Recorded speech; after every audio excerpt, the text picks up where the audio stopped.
all the night of Friday Night SmackDown was about Jey Uso and what was he going to choose. And that super kick, that did happen, but you have to listen to the very end of this video to actually know why it happened. But there was also a very tense moment between Jey Uso and Paul Heyman at backstage. Just listen to it. Have you bought in the WWE shop? Because if you haven't, then the tribal chief is gonna kick you out of the bloodline.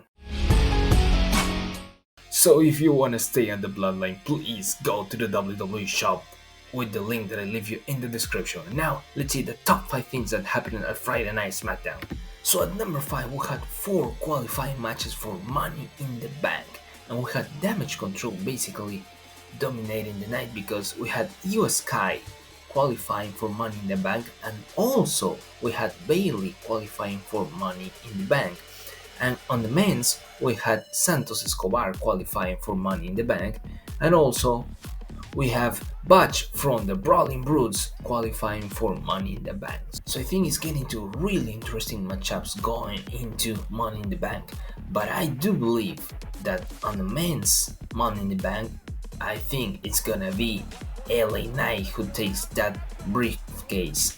Now let's see what happened at the number 4 moment. We have Shayna Baszler and Ronda Rousey who won all the gold they can have, and they want to unify the tag team titles. They want to challenge Fire and Dawn, the NXT tag team champions, and they want to unify those tag titles. So let's see what happens in the upcoming weeks if this rivalry actually gets a little bit more interesting every week. Now let's see what happened at the number 3 moment of the night.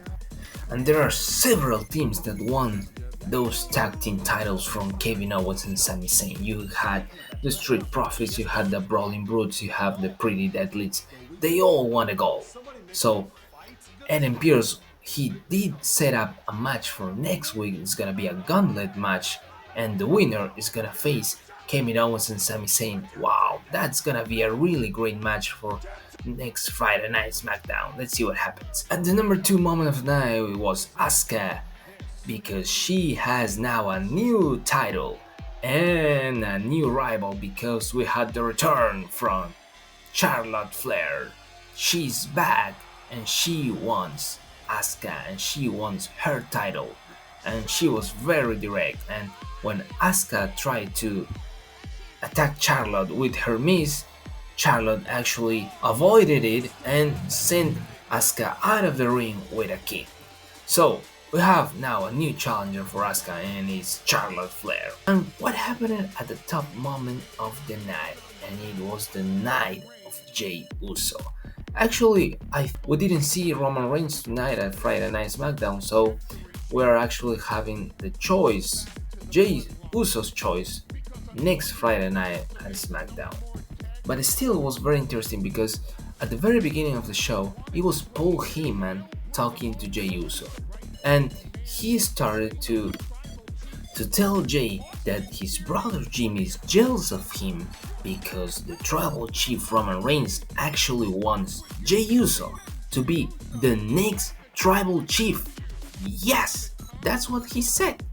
And of course, that started to grow on Jey's mind, because also Paul Heyman told that because of the tribal chief, now tonight Jey Uso is gonna have a United States Championship opportunity in order to build his way to become the next tribal chief.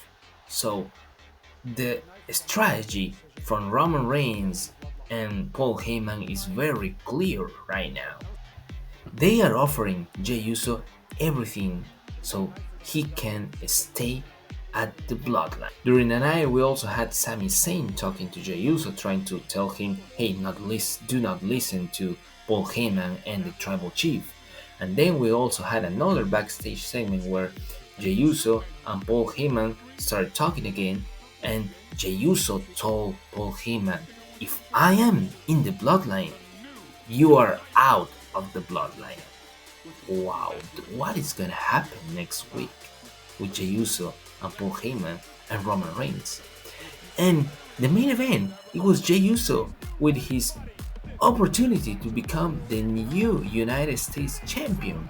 And oh my god, it was completely chaos because the match was very even, but at one moment the Pretty Deadlies came to the ring and tried to attack Jey Uso, and then it was the turn of his brother Jey Uso that came to the ring to try to help his brother Jey, and then it was Solo Sikoa that came to the ring to attack Jey Uso. And it was at that very moment of confusion that Jey Uso actually super kicked his brother Jey Uso.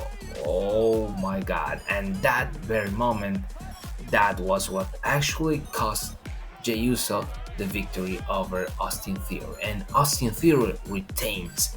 And I don't know what the tribal chief Roman Reigns is thinking. I'm thinking he should be really mad of what happened because he was offering a new title to Jey Uso, and now he doesn't have the title because of everything that happened. But there's also one thing that Jey Uso wasn't happy with his brother also. Jey Uso actually looked at his brother and he was kind of disappointed. So right now, we really don't know what is going to choose Jey Uso. But I do know what is gonna choose Jey Uso. If you didn't check out that video, I leave you that video right now. So that's it for today. If you like, please share, subscribe, and I'll see you on the next video.